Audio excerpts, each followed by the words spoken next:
Good morning, praise the Lord. கர்த்தர் நல்லவர், அவர் கிருபை என்றும் உள்ளது. அருமை ஆண்டவராகிய இயேசு கிறிஸ்துவின் இனிய நாமத்தில் உங்கள் அன்பு சகோதரன் காட்வின் மோசஸ் அன்போடு வாழ்த்தி ஆசீர்வதிக்கிறேன். கர்த்தர் இந்த நாளிலே உங்களோடு முகமுகமாய் பேசி உங்களை வழி நடத்துவாராக. ஆமென், ஆமென், ஆமென்.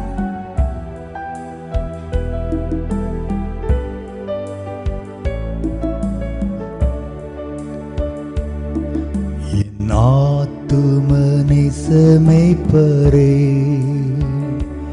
என் உள்ளத்தின் ஆறுதலே, இன்னும் உம்மை கிட்டி சேர நான் வாஞ்சையோடு சமீபிக்கிறேன். இன்னும் உம்மை கிட்டி சேர நான் வாஞ்சையோடு சமீபிக்கிறேன். பேசும் பேசும் ஜெபம் செய்யும் போது ஆண்டவா பிரியமானதை இப்போ காட்டும் செய்ய ஆயத்தம். ஆண்டவா பிரியமானதை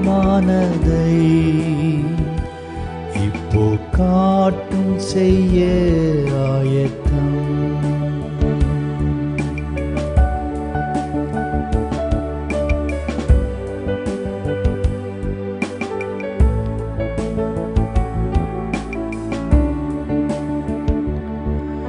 என் ஜீவிய நாட்களெல்லாம்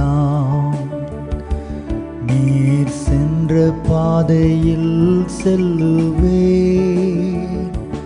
ஆசித்து தாரேன் எனதெல்லாம்,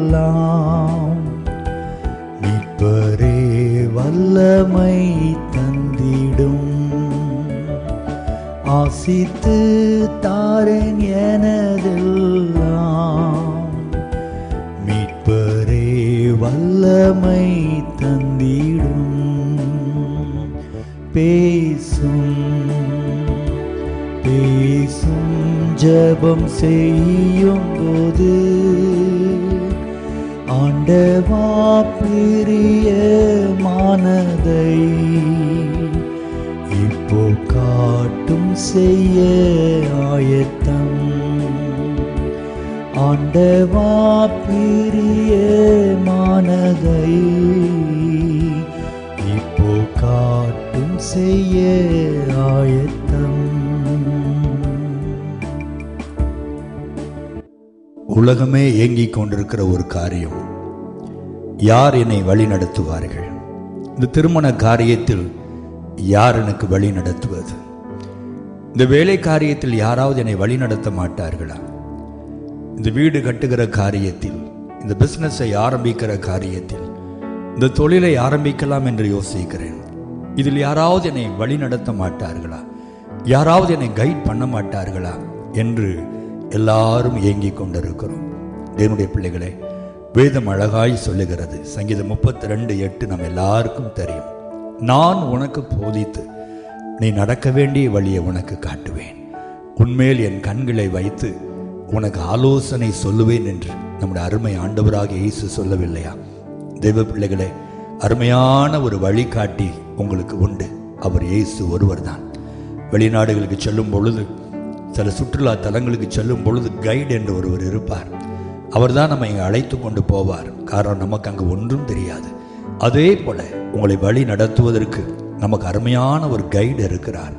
உங்களை உள்ளம் கைகளில் வரைந்திருக்கிறவர், உங்கள் எதிர்காலத்தை ஏற்கனவே முன்குறித்தவர், ஏற்கனவே அறிந்திருக்கிற ஒரு நல்ல சிறப்பான ஒரு வழி நடத்துகிற கைடு தான் நம்முடைய அருமை ஆண்டவராக இயேசு கிறிஸ்து அல்லது பரிசுத்த ஆவியானவர் என்று சொல்லலாம். அருமையான அந்த பாடல் எனக்கு மிகவும் பிடித்தமான ஒரு பாடல். பேசும் ஆண்டவர், பேசுகிற தெய்வம். பல விதங்களில் மனிதனோடு அவர் பேசுகிறார். மனிதனோடு பேச அவர் ஏங்கி கொண்டிருக்கிறார். ஒவ்வொரு நாளும் ஆதாமையும் ஏவாளையும் சந்தித்து அவர்களோடு கர்த்தர் பேசினாராம். பழைய ஏற்பாட்டிலே ஆபிரகாமோடு மோசையோடு எல்லாம் என் ஆண்டவர் பேசினார். ஒரு சின்ன சாமுவேல் ஆலயத்தில் தூங்கி கொண்டிருக்கிறான். சாமுவேலே என்று அவனோடு என் ஆண்டவர் பேச விரும்பினார். இன்றைக்கும் கர்த்தர் நம்மோடு பேச விரும்புகிறார். நாம் தான் பல நேரங்களில் கர்த்தருடைய சத்தத்தை உதாசீனப்படுத்திவிட்டு, என் தகப்பன் என்னை வழி நடத்த மாட்டாரா, என் சகோதரர்கள் என்னை வழி நடத்த மாட்டார்களா, என் உறவுகள் என்னை வழி நடத்த மாட்டார்களா, ஊழியக்காரர்கள் என்னை வழி நடத்த மாட்டார்களா என்று மனிதனுடைய வார்த்தைகளுக்காக ஏங்கி ஓடிக்கொண்டிருக்கிறோம். தேவ பிள்ளைகளே, நீங்கள் ஆராதிக்கிற தேவன் உங்களோடு முகமாய் பேச விரும்புகிற தேவன். ஜெப அறையிலே அவரோடு கூட அமர்ந்து, ஆண்டவர் என்னோடு நீர் பேசும் என்று நீங்கள் கண்ணீரோடு அவர் பாதத்திலே அமருவீர்களானால், என் ஆண்டவர் உங்களை புறம்பை தள்ளுகிறவர் அல்ல, அவளோடு உங்களோடு பேசுகிறவர். பல விதங்களில் கர்த்தர் பேசுகிறார். உங்கள் இருதயத்திலே அவர் பேசுவார். உங்கள் செவிகளில் அவர் பேச வல்லமையுள்ளவர்.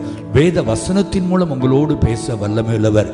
கர்த்தருடைய செய்திகள் மூலம் உங்களோடு பேச வல்லமையுள்ளவர். பாடல்கள் மூலம் கூட கர்த்தர் உங்களோடு பேசுகிறவர். இயற்கையின் மூலம் ஆண்டவர் உங்களோடு கூட பேசுகிறவர். பல விதங்களில் கர்த்தர் நம்மோடு பேச விரும்புகிறார். பாதை இதுவே, வழி இதுவே என்கிற சத்தத்தை நீங்கள் கேட்பீர்கள் என்று வேதம் சொல்லுகிறது அல்லவா? உங்களுக்குள் இருக்கிற ஆவியானவர் உங்களை அழகாய் வழி நடத்துவார். இங்கே போ, இங்கே போகாதே, இதை செய், இதை செய்யாதே, இதை பேசு, இதை பேசாதே என்று வழி நடத்துகிற அற்புதமான ஆவியானவர் நமக்குள் இருக்கிறாரே, அவரோடு கூட உறவாடுங்கள். ஆவியானவரே, நீர் என்னை போதித்து நடத்தும் என்று சொல்லுங்கள். அவர் அழகாய் உங்களை பேசி நடத்துவார். கர்த்தர் உங்களை பேசி நடத்தும் போது அதற்கு அப்படியே கீழ்ப்படியுங்கள். அவருக்கு எதிர்த்து நிற்காதிருங்கள். அவர் சொல்லுகிற ஆலோசனைக்கு அப்படியே 100க்கு 100 நீங்கள் கீழ்ப்படிவீர்களானால் கடைசி வரை உங்களை போதித்து நடத்த அவர் வல்லமையுள்ளவராய் இருக்கிறார். ஜெபிப்புமா.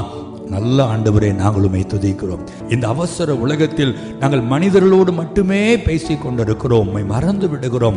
ஆகவேதான் பல நேரங்களில் நாங்கள் தோல்வியிலே விழுந்து விடுகிறோம், நஷ்டத்தில் விழுந்து விடுகிறோம், ஆபத்தில் போய் சிக்கிக் கொள்ளுகிறோம். ஆண்டவரே, இன்றைக்கு எங்களை தாழ்த்தி அர்ப்பணிக்கிறோம். அடியேனுக்கும் இதை கேட்டுக்கொண்டிருக்கிற அன்பு பிள்ளைகளுக்கும் ஆவியானவர் இனி பேசுவீராக. அப்பா, நம்முடைய பிள்ளைகளுக்கு தெளிவாய் பேசி, திருமண காரியத்தில், வேலை காரியத்தில், வெளிநாட்டு வேலை காரியத்தில், வேலை ரிசைன் பண்ணுகிற காரியத்தில், வீடு கட்டுகிற காரியத்தில், நிலத்தை வாங்குகிற காரியத்தில், மற்ற எல்லா காரியத்திலும் ஆண்டவரே உம்மிடத்தில் விசாரித்து நீர் என்ன சொல்லுகிறீரோ அதற்கு கீழ்ப்படிந்து உம்முடைய பிள்ளைகள் செய்து ஜெயத்தையும் ஆசீர்வாதத்தையும் காணும்படி நீர் வழி நடத்தும்படி நான் ஜெபிக்கிறேன். என் தேவ கரம் அப்படி செய்கிற அன்புக்காக நன்றி. இயேசுவின் நாமத்தில் ஜெபிக்கிறோம் நல்ல பிதாவே. ஆமென், ஆமென், ஆமென்.